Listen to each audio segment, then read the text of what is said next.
What an interesting time to be alive. Chicken genius buying into Tencent. I was shell-shocked to say the least. For those of you who haven't been following, just a few days back, Chicken Genius actually tweeted on 1st of July. Not a fan of Chinese stocks, but I'm here to make money. Bought Tencent, just sharing. So for those of you who don't know, CGS has been a staunch critic of investing into Chinese equities. In fact, he even made a video earlier last year discussing about solely Alibaba and Tencent. So we will talk more about that video a little bit later. So the main purpose of this video, however, is not to talk down on CGS, by the way. He has Singapore in his name, a fellow countryman. How could I join others to gang up on him? In fact, I should be protecting him. That being said, I have been following him for quite some time now, and even though I don't necessarily agree with some of the things that he said, I think he had an impeccable record of timing certain trades for quite some time, and we just happen to play by different rules and have different strategy, even though it's kind of the same game called investing. Anyhow, I've been following the basket of Chinese equities for quite some time now. Of course, I wouldn't proclaim to be an expert in the industry, but I think I know a thing or two after following it for quite some time, and I'll be sharing my thoughts on Tencent today. However, I'm an expert at smashing the like button, so you should be an expert in that domain as well. Smash it! Thanks. Another thing you'll thank me for is the welcome bundle Momo is now giving out to new users.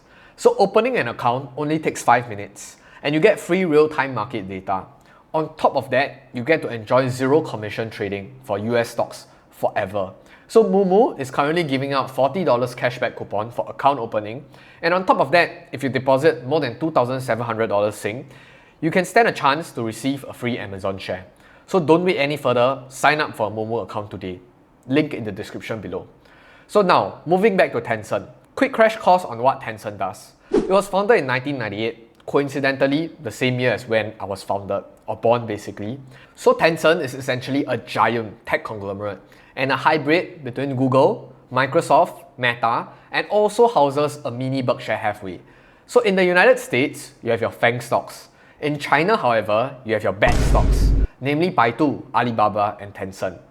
After 2020, however, bad has become an extremely sensitive word, so let's not use it in this video. That said, there are many up and rising tech companies in China, including ByteDance, Meituan, Didi Global, Kuaishou, JD, and the list goes on.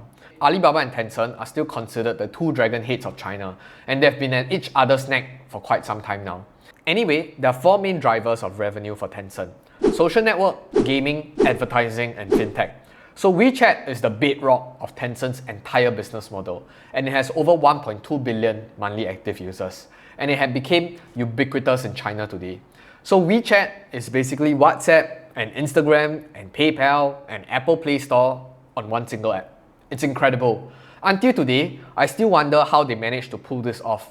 Basically, a quote-unquote super app where every other Tom, Dick and Harry unicorns strive to achieve, but always fall short. So Tencent is also the biggest gaming company, dwarfing competitors like Sony, Microsoft, Nintendo, etc. They run their fintech business, which rivals Alipay from Alibaba, and the both of them basically monopolize the entire market. So it's the similar situation in the cloud business, where it functions more as an oligopoly. But Tencent Cloud and Ali Cloud still holds more than 50% of the market combined. So after understanding Tencent's revenue driver, let's look at Tencent's business drivers. So I really love the analogy Monish Pabrai used in one of his interviews when speaking about Tencent as an investment. So Tencent basically has two bazookas. One bazooka is their team of software engineers that they hire relentlessly in their fight for talent. If you were to look at the different revenue drivers we talked about previously, WeChat, gaming, advertising, fintech, cloud, whatever, they are all software. They invest heavily into recruiting the brightest mind in China and flooding them with money to innovate and iterate. The second bazooka, however, is Tencent's team of mini Warren Buffett. As of 31st of December 2021, the investment portfolio currently amounts to around $878 billion renminbi, which is around 120 billion USD. Some notable investments include Meituan, Sea Limited, Pinduoduo, Tesla, Epic Games, etc. Yes, they gave out most of their JD shares, and in some cases, some of this position collapsed in valuation. So take the $120 billion book value with a pinch of salt. Sounds like a crazy business to invest in, right? I agree. So for context, Tencent listed in 2004 at 82 cents Hong Kong dollar. It's $349 today.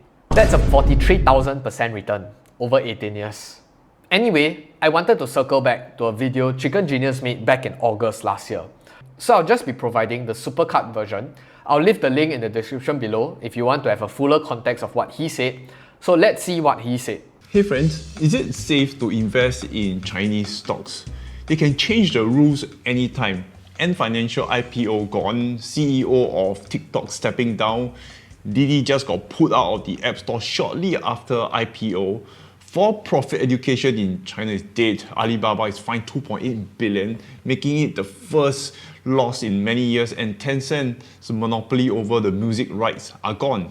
I guess regardless of whether Chinese stocks are safe or not, whether there are political risks or not, we are all just here to make money. So raise your hand if you agree. This is the beginning of the Chinese government consolidating power. I'm not into discussions about politics.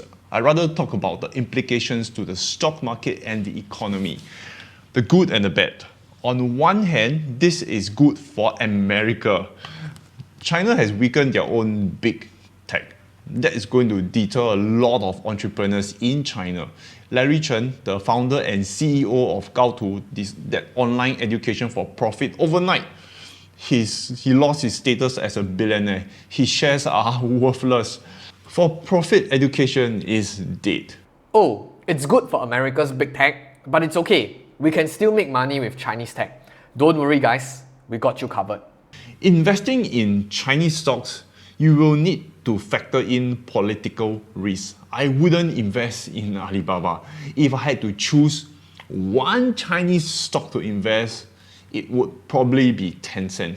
Tencent's main revenue are from games and not from music rights. This is just a small pinch to Tencent. And Tencent owns WeChat, and I'm sure the government has tight control of them, like top down.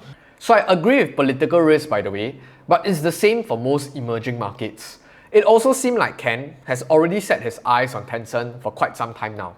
Oh, and by the way, games only make up 32% of Tencent's latest quarter revenue. So I hope for those of you who watched the earlier part of the video have a better understanding of Tencent's entire business model. Other Chinese stocks, the furthest I will go is to make sure that they have a secondary listings in Hong Kong. At least if crap happens, you will have something back to fall on. Else the risk, in my opinion, it is not worth it. Wrapping up, you can't invest in China using Western methods. They are authoritarian and national interest comes first. I don't expect high valuations for Chinese stocks because they always look cheap due to regulatory risk. It's priced in. So not too sure why Ken hates Alibaba. It has a secondary listing on Hong Kong too. So on top of that, I'll push back on the idea of quote-unquote low valuations. Alibaba was once trading at 38 times price to free cash flow in 2017. They are trading at an average of 50 times EV/EBITDA in 2015, and even at an average of 70 times PE in 2017. Doesn't really seem like low valuations if you were to ask me. It, however, seems like political risk was somehow forgotten back in the days. But anyway, this risk can always be underwritten again, as long as we are all here to make money. So let me just outline my own opinion on Tencent. So in my humble opinion, investing into either Alibaba or Tencent can't really go wrong. If, a big if here, if you're really diamond hands for the long term. They're not going anywhere. In fact, they're only going to grow bigger. So to be brutally honest as well, Alibaba first caught my attention back in 2020 and 2021 was purely because it fell by a greater extent. I was already interested in the basket of Chinese stocks, but I was more comfortable buying the big ones, namely your bad stocks. So I'm not going to sink my entire net worth into some random Chinese stock taker, so I was only purely looking at big tech. So from December of 2020 to December of 2021, Alibaba fell by 55%, but Tencent is only down by 22% in that same period. So of course, we can't just look at the price action to determine whether it's investable or not. Hence, I started my year-long deep dive into the companies, which resulted in the birth of this entire YouTube channel as well. Now, I do have Tencent exposure via KWeb, so I'm technically still biased towards the entire industry and sector as a whole. So I'll spell out a few points on why I prefer Alibaba over Tencent. Firstly, I don't know what is Tencent's business objective. Let me try to be clear. Because of its sprawling empire, they have their hands in many businesses and industries to the point that I cannot fully appreciate their end goal. So secondly, when I look at the proxy wars being fought between Tencent and also Alibaba, it seems like Alibaba came out victorious in every single aspect. E-commerce, through the proxy support of JD and Pinduoduo. Cloud, which is Ali Cloud versus Tencent Cloud. Digital payments, Alipay kept the lead ever since. And it does give me comfort to want to bet on the winner, especially the one that keeps winning. So I'm not discounting Tencent's capabilities, of course, because they won in many other industries as well. But I'm just commenting on the bigger fights that transpired in the last decade between the two of them. Thirdly, I can't really appreciate the mini Berkshire Tencent is currently running because the entire endeavor is not really made very transparent. Comparatively speaking, Alibaba often tries to acquire controlling stake in other companies to help compound back into their own core business. But Tencent, on the other hand, prefers to remain as a minority shareholder and avoids directly meddling in the management of the companies. I would personally like my visibility in terms of how and why a particular acquisition is done, compared to a quote-unquote spray and pray method or approach in a myriad of random smaller businesses. Fourthly, I'm not really a very big fan of the gaming business. As we know, the gaming industry is an extremely cutthroat endeavor. You can be at the top of the world today and be gone tomorrow, just like that. And pumping out R&D year after year does not guarantee a blockbuster game as well. I am, however, still interested in having Tencent exposure, mostly because of its WeChat and advertising and fintech business. The gaming arm is always a bonus. Lastly, growth from Tencent seems to be plateauing. They did a 0% growth year on year just last quarter. I'm sure they'll be able to dial up their growth again sometime soon. But it does seem like Alibaba is slightly less matured in the growth curve comparatively, so there is more room to run. So from my perspective, if I were to speculate, Chicken Genius seems to rely quite heavily on macroeconomics analysis and looking at the market as a whole.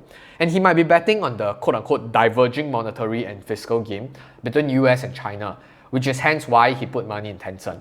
And since he already made it known to the public that he prefers Tencent over Alibaba, he naturally started a position in Tencent. So I'm pitching myself against Chicken Genius and of course Monish Pabrai here. Remember to help smash the like button to support me emotionally.